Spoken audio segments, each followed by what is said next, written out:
Pobrezia, klima eta ingurumenen suntsiketa, guda edo zentzurik gabeko biolentziak, garapen jasangarriko 17 helburuek arazo guzti hauei aurre egitea espero duen plana da.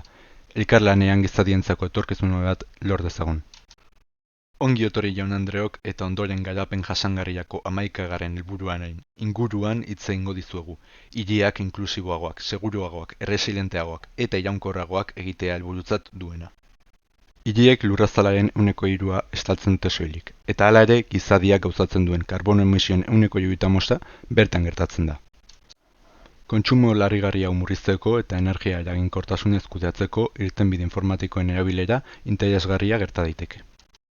Adibide simple, baina garrantzitsu bat LED lanparen erabilera da. Hauek erabiliz argitegi publiko askoren kontsumoa eta kutsadura 40% murriztu ahal izango litzateke. Bestalde, sistema adimenduen erabileraz, hau da Big Data analisiak burutuz, argitegien eta berogailuen erabilera momentuko klimaren orduaren eta eraikinen erabilaren arabera kudeatu ahal izango lirateke, modu automatiko eta optimizatu batean, era honetan gehiegizko gastu asko murriztuz.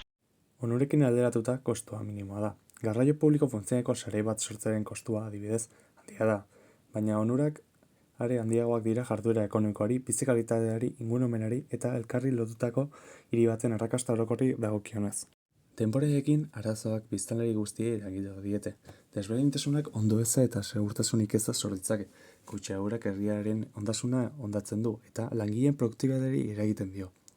Airearen kutsadura ez da milioika pertsona osasunari kalte egiten dion hiria soilik, hiriei eta landa eremuei ere eragiten die. Laburbilduz, biztanleriak gora egin ahala, neurriak ezarri beharko dira hirietan, giroak okerrera egin ez dezan.